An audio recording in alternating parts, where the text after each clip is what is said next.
80 దేశాల్లో మన పిల్లలు ఈ మారిగానే రోడ్డు మీదకి వచ్చి 53 రోజులు ప్రదర్శన చేశారు 80 దేశాల్లో. అంటే ఈ రోజు చూస్తే ఒక 100 దేశాల్లో మన పిల్లలు ఉన్నారు. ఇప్పుడు నేను వర్క్ ఫ్రమ్ హోమ్ ఎవరున్నారంటే రమ్మంటే అందరూ వచ్చారు. రేపు మీరు ఏ దేశానికి పోయి బాగా బిల్డింగ్లు ఉండే దేశం, బాగా అభివృద్ధి అయినటువంటి కాలనీకి పోతే అందులో తెలుగు వాళ్ళు ఉంటారు, భారతీయులు ఉంటారు. అది మన సత్తా ఈరోజు.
అంటే ఎవరైనా గ్లోబల్ కాంపిటేటివ్ సెంటర్స్ పెట్టుకొని వాళ్ళు కూడా ముందుకు వస్తే వాళ్ళకు కూడా ఇచ్చి ఫైనల్గా నేను ఇచ్చే ఇన్సెంటివ్స్ అన్ని ఇస్తాను వాళ్ళందరికీ. ఏమని, మీ ఆదాయం పెంచితే ఎంత ఆదాయాన్ని పెంచితే అంత ఎక్కువ ఇన్సెంటివ్స్ వాళ్ళకి ఇచ్చే విధంగా కొత్త పాలసీని తీసుకొచ్చానని చెప్పి కూడా నేను మీకు తెలియజేస్తున్నా.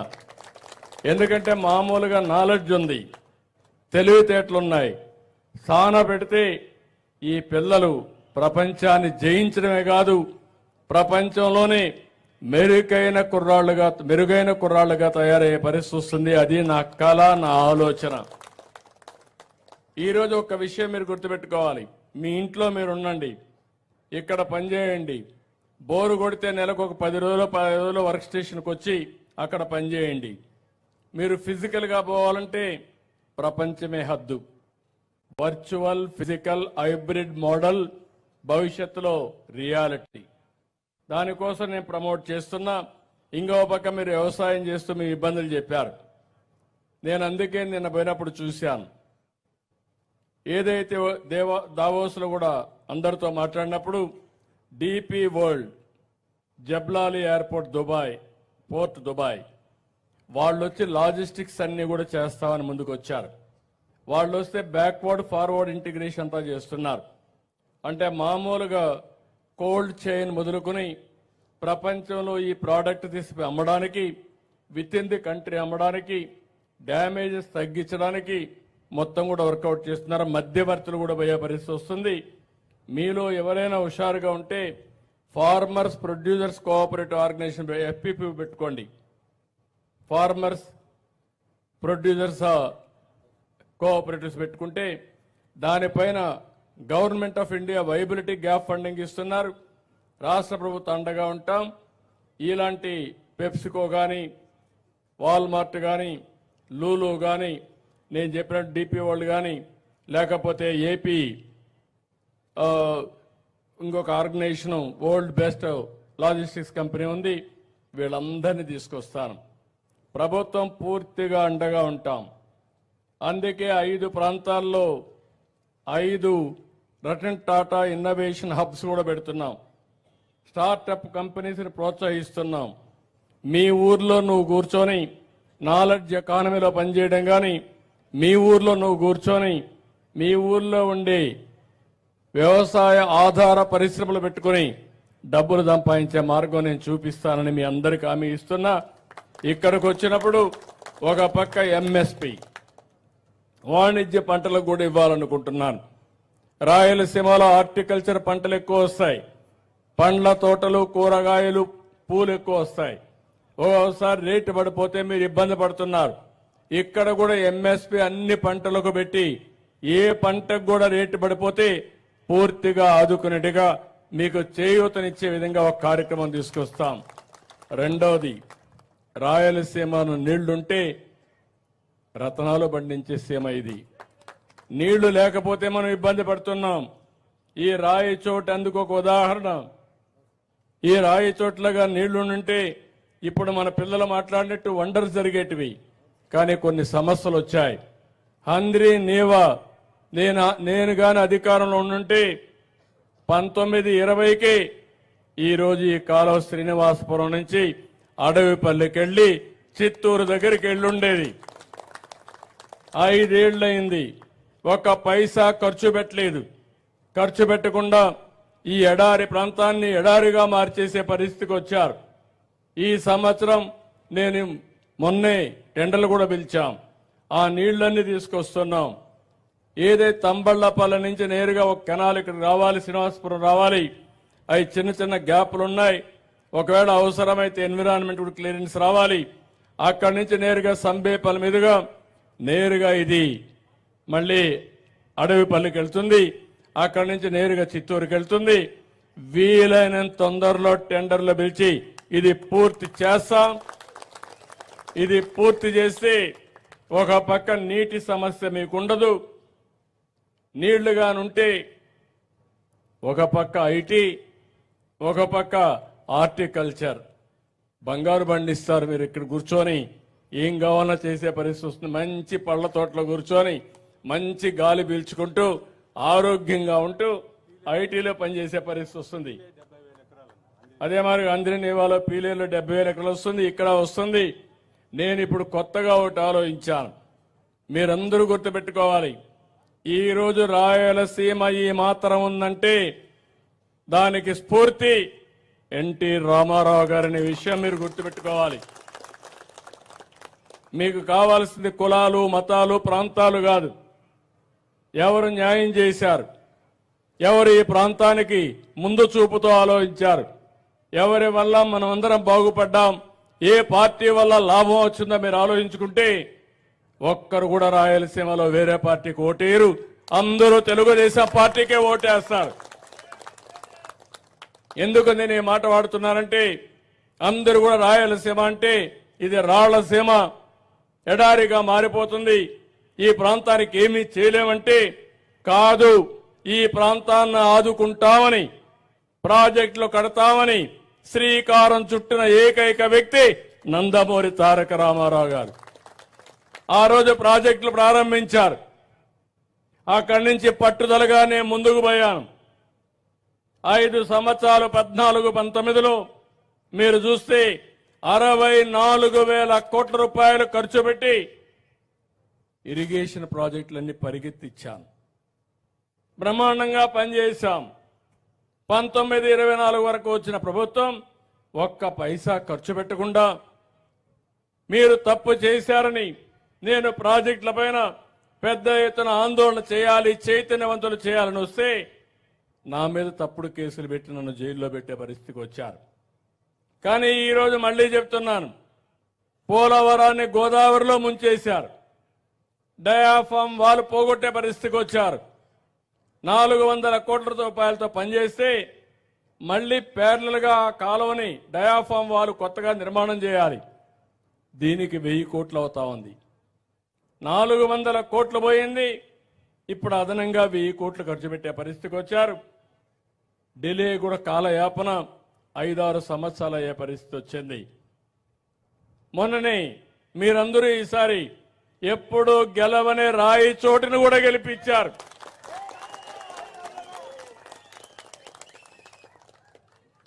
ఎప్పుడైతే మీరు ఆ విధంగా గెలిపించారో దానివల్ల ఢిల్లీలో కూడా మన గౌరవం పెరిగింది. కష్టాల్లో ఉండే రాష్ట్రానికి సంజీవనిగా పనిచేసింది.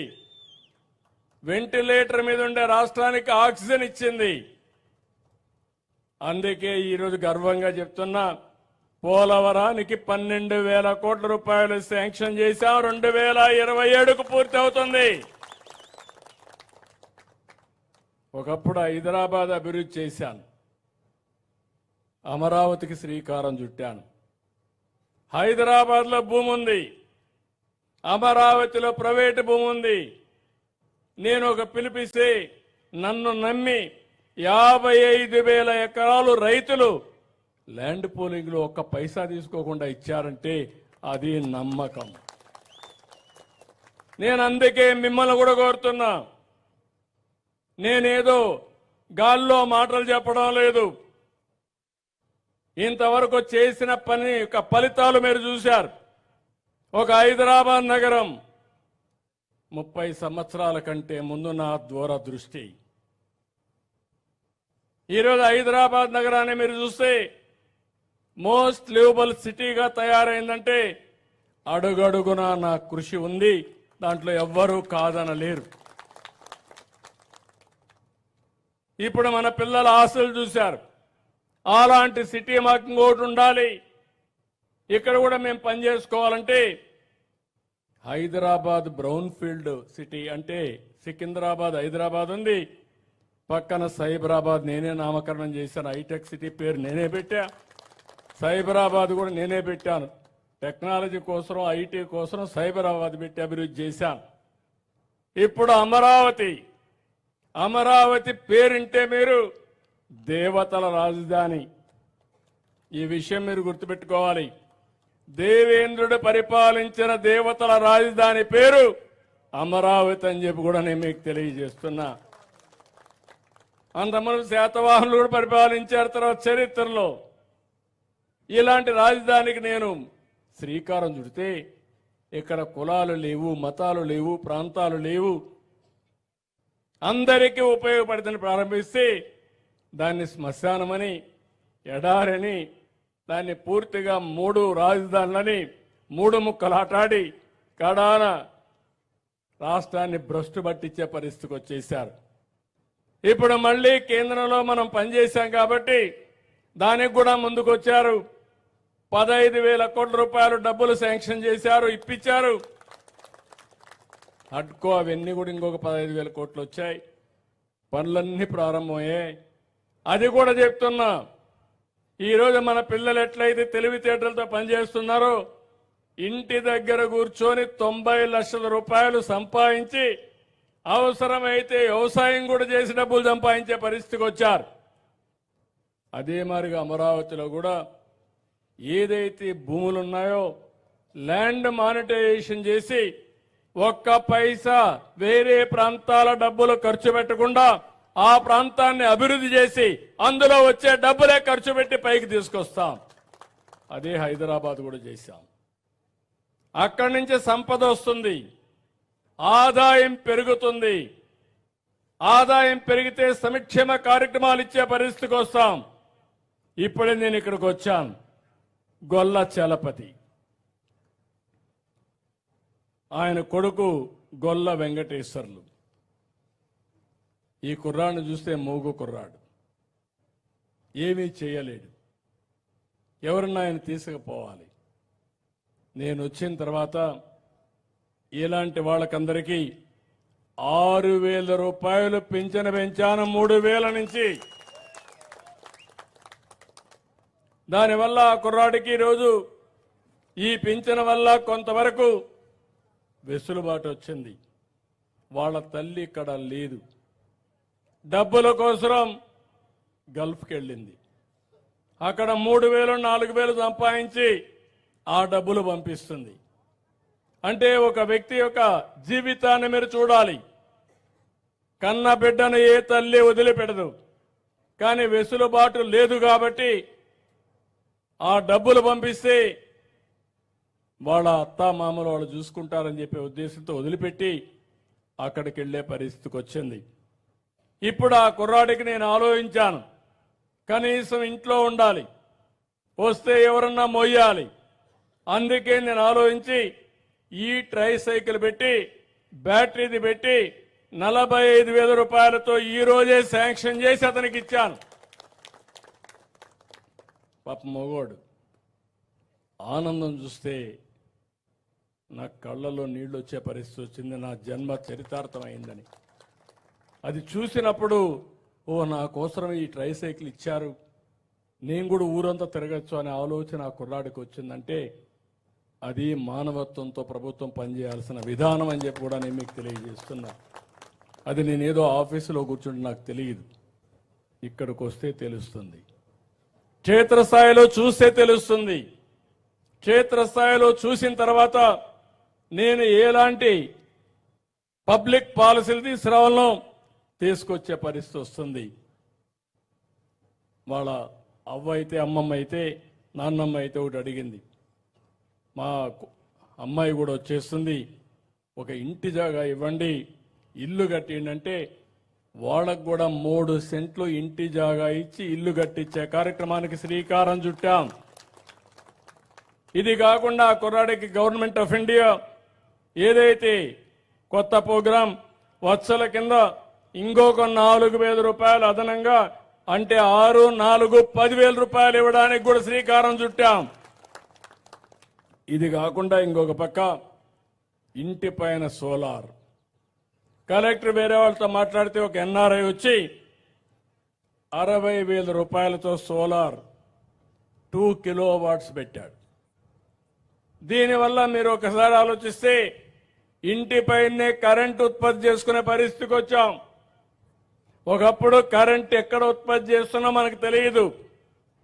ఈరోజు మన ఇంటిపైనే కరెంటు ఉత్పత్తి చేసుకుని మనం వాడుకొని, ఒకవేళ మిగిలితే ఆ కరెంటు గ్రిడ్కి ఇస్తే నీకు ఎప్పుడు కావాలంటే అప్పుడు తీసుకోవచ్చు. నెలవారీగా నెట్ మీటరింగ్ చూసుకొని మీరు ఎక్కువగా ఇచ్చుంటే మీకు యూనిట్కి 2 రూపాయలు డబ్బులు ఇప్పించే విధానానికి కూడా శ్రీకారం చుట్టాను. ఈ ఇల్లు ఒక ఉదాహరణ. 130 యూనిట్లు కరెంటు ఉత్పత్తి వాడుతున్నారు. ఈ 2 కిలోవాట్లు కానీ పెట్టుకుంటే 250, 260 యూనిట్లు కరెంటు నెలకు ఉత్పత్తి అవుతుంది. నేను ఇచ్చిన ట్రై సైకిల్ కూడా వాడుకుంటూ ఒక 5, 10 యూనిట్లు అవుతుంది. మిగిలినంతా కూడా 120 యూనిట్లు గ్రిడ్కి ఇచ్చే పరిస్థితి వస్తుంది. 2 రూపాయలు వేసుకుంటే 270 రూపాయలు కరెంట్ ఛార్జీ కట్టే పరిస్థితి పోయి ఈరోజు 250 రూపాయలు అదనంగా మళ్లీ నేను డబ్బులు ఇచ్చే పరిస్థితికి వస్తున్నామంటే అది ఆర్థిక విధానం, పేదవాళ్లకు సేవ చేసే విధానం అని చెప్పి కూడా నేను మీకు తెలియజేస్తున్నా. ఇలాంటివి చేయడానికి నేను ఇక్కడికి వచ్చాను. అందుకే పేదల సేవలో మొదటి తారీఖున మా కలెక్టర్లు మొదలుకొని, ఎమ్మెల్యేలు మొదలుకొని అందరు అధికారులు మీ దగ్గరికి పంపిస్తున్నాను. ఇంకొక ముసలావిడను కూడా చూశాను, కొప్పుల మంగమ్మ. ఆవిడని కూడా చూస్తే 82 సంవత్సరాలు. ఒక మనవడు మాత్రం ఉన్నాడు. కొడుకు, కోడలు చనిపోయారు. వాళ్ళు కూడా చాలా బాధల్లో ఉన్నారు. వాళ్ళు కూడా చూసిన తర్వాత నేను ఆ కుర్రాడికి రాయిచోటి పోయి పనులు చేసుకుంటా ఉంటే అతనికి ఇక్కడే నాకు టైలరింగ్ యూనిట్ పెట్టించండి, నేను పని చేసుకుంటాను, నెలకు ఒక 10,000 రూపాయలు ఆదాయం వస్తుందంటే ఒక 2 లక్షల రూపాయలు, 1,00,000 రూపాయలు అయితే సబ్సిడీ కింద 50% సబ్సిడీ ఇచ్చి పూర్తిగా టైలరింగ్ యూనిట్ పెట్టే పరిస్థితికి వచ్చాం. ఇంటి జాగా ఇచ్చాను, ఇల్లు కట్టిస్తున్నాం. అదే మరి ఆవిడకి కూడా ఈ వత్సల కార్యక్రమం కింద 4,000 రూపాయలు అదనంగా ఇస్తున్నాం. ఇంట్లో టాయిలెట్ లేకపోతే టాయిలెట్ కట్టిస్తున్నాం. ఇంటి పైన సోలార్ ప్యానెల్స్ పెట్టి కరెంట్ ఉత్పత్తి చేసి వారికి కూడా కరెంటు ఉచితంగా ఇచ్చే పరిస్థితికి వచ్చాం. గ్యాస్ లేదంటే గ్యాస్ కూడా ఇచ్చానని చెప్పి కూడా నేను మీకు తెలియజేస్తున్నా.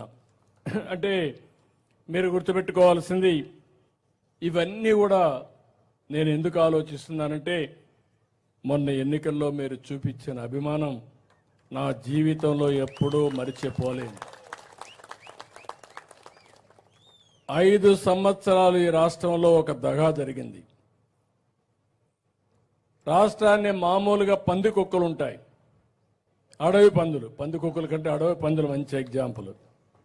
అడవి పంది వస్తే తినిపోతే పర్వాలేదు, తిన్నంత తిని పంటంతా తొక్కేసి నాశనం చేసిపోతాయి. అవునా కాదా? 5 ఏళ్ళు అదే జరిగింది. ఎంత కావాలన్నా దోచుకున్నారు, మిగిలినంత సర్వనాశనం చేసి నా జీవితంలో 4వసారి సీఎం అయ్యాను. కానీ నాకే అర్థం కావడంలో, ఇంకా పట్టు రావడంలా. దానికి కారణం చూస్తే 10 లక్షల కోట్ల రూపాయల అప్పు.